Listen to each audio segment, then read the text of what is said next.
പെട്ടെന്ന് കിട്ടാ ഈ ഹോട്ടൽ. അപ്പോൾ പിന്നെ വന്ന സ്ഥിതിക്ക് നിങ്ങളുടെ ഒരു ലൈക്കും സബ്സ്ക്രൈബും പ്രതീക്ഷിച്ചുകൊണ്ട് stories. Hello dears, this is Anu. അപ്പം ഞാൻ ഇന്ന് നിങ്ങൾക്ക് ഇൻട്രൊഡ്യൂസ് ചെയ്യാൻ പോകുന്നത് ഒരു മാജിക്കൽ സ്പോട്ടാണ്.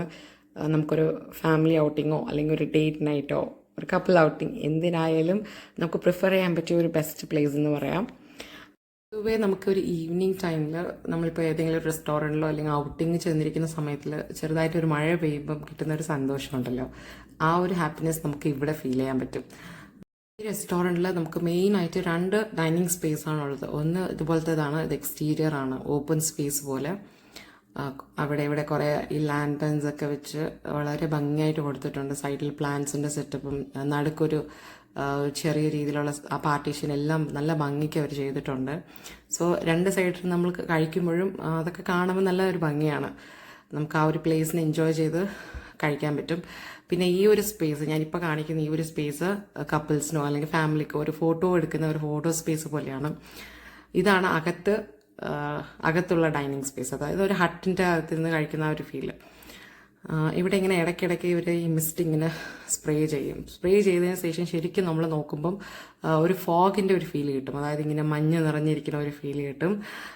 ആ ഒരു പേര് വെച്ചിട്ടായിരിക്കും ഇവർ ഈ റെസ്റ്റോറൻറ്റിന് പേര് കൊടുത്തിരിക്കുന്നത്. ഇതൊരു റെസ്റ്റോറൻറ്റിൽ പോകുമ്പോഴും നമുക്കൊരു ഫസ്റ്റ് ഇംപ്രഷൻ കാണില്ലേ. എനിക്കിവിടെ കിട്ടിയതെന്ന് പറഞ്ഞാൽ ഒരു പീസ്ഫുൾ, ഒരു സെറീൻ എൻവറോൺമെൻ്റ് ആണ്.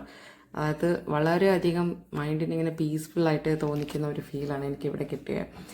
ഒരു ഈവനിങ് സ്പോട്ട്, ഒരു നല്ല ഈവനിങ് സ്പോട്ടിൽ നമുക്ക് ഫാമിലി ആയിട്ട് ടൈം സ്പെൻഡ് ചെയ്യണമെങ്കിൽ നിങ്ങൾക്ക് ഈ ഒരു സ്പോട്ട് ചൂസ് ചെയ്യാം.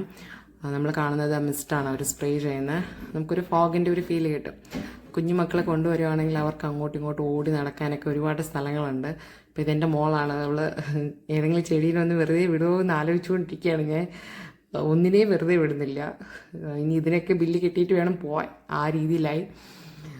അപ്പം ടോഡ്ലേഴ്സ് അറിയാമല്ലോ, പൊതുവെ അവരുടെ ടാൻട്രംസും അങ്ങോട്ടും ഇങ്ങോട്ടും ഓടുന്നതൊക്കെ മൊത്തമായിരിക്കും. അപ്പോൾ നിങ്ങളുടെ കുഞ്ഞുമക്കളുണ്ടെങ്കിൽ കൊണ്ടുവരിക, അവരെയും കൊണ്ടുവരിക, എക്സ്പ്ലോർ ചെയ്യുക പ്ലേസസ്. ശരിക്കും പറഞ്ഞാൽ അവിടെ പിറകെ നടക്കാൻ തന്നെയാണ് നമുക്ക് സമയമുള്ളത്, അത് വേറെ കാര്യം. എന്നാലും ഇതൊക്കെ ഇങ്ങനെ കണ്ടു പഠിക്കുമ്പോഴല്ലേ അവർക്ക് ഓരോ പ്ലേസിലൊക്കെ പോകുമ്പോൾ എങ്ങനെ ബിഹേവ് ചെയ്യണം എന്നുള്ള രീതിയിലൊക്കെ അവർ പഠിക്കുന്നത്.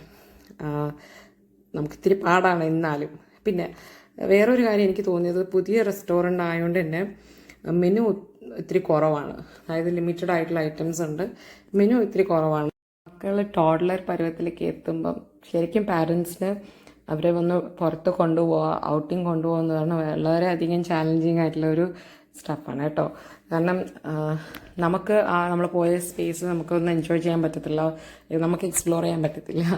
അവരുടെ പിറകെ നടക്കാൻ തന്നെയാണ് സമയം കിട്ടുന്നത് നമുക്ക്. അപ്പോൾ എൻ്റെ മോളും അതിനൊരു ഇതുമല്ല, അവൾ അങ്ങോട്ടും ഇങ്ങോട്ടും ഓടിക്കൊണ്ടിരിക്കുക. അവൾ എല്ലാവരുടെ അടുത്തും ഇങ്ങനെ ഭയങ്കരമായിട്ട് കമ്പനി ആവുന്ന പേഴ്സണാണ്, ടോട്ടലി ഓപ്പോസിറ്റ് ടു മീ. ഞാൻ ഇൻട്രോവേർട്ടാണ്, പക്ഷേ അവൾ അവളുടെ അച്ഛനെ പോലെയാണ്. അപ്പം ഹസ്ബൻഡ് ഇങ്ങനെ ഓരോ സ്പേസും സ്പോട്ടൊക്കെ ഇങ്ങനെ ഷൂട്ട് ചെയ്തുകൊണ്ടിരിക്കുകയായിരുന്നു. ഇതാ പറഞ്ഞില്ലേ, ഇത്രയേ ഉള്ളൂ. എപ്പോൾ വീഴും എന്ന് ചെയ്യുമെന്നും അറിയില്ല. ഇപ്പം ഞാൻ ഇപ്പം കാണിക്കുന്ന ഈ ഒരു സ്പേസ് നമുക്ക് പറഞ്ഞ പോലെ ഫോട്ടോസൊക്കെ എടുക്കാൻ, അതായത് ഫാമിലി ആയിട്ടുള്ള വരുന്നവർക്ക് ഫോട്ടോ എടുക്കാനൊക്കെ പറ്റിയ ആ ഒരു സ്പേസ് ആണ്. അപ്പോൾ നമ്മുടെ ലൊക്കേഷൻ വരുന്ന നിംസ് ഹോസ്പിറ്റലിൻ്റെ തൊട്ടിപ്പുറത്തായിട്ട് വരുന്ന വിൻ്റർ ടൗൺ എന്ന് പറയുന്ന റെസ്റ്റോറൻ്റ് ആണ്. അടിപൊളിയാണ്.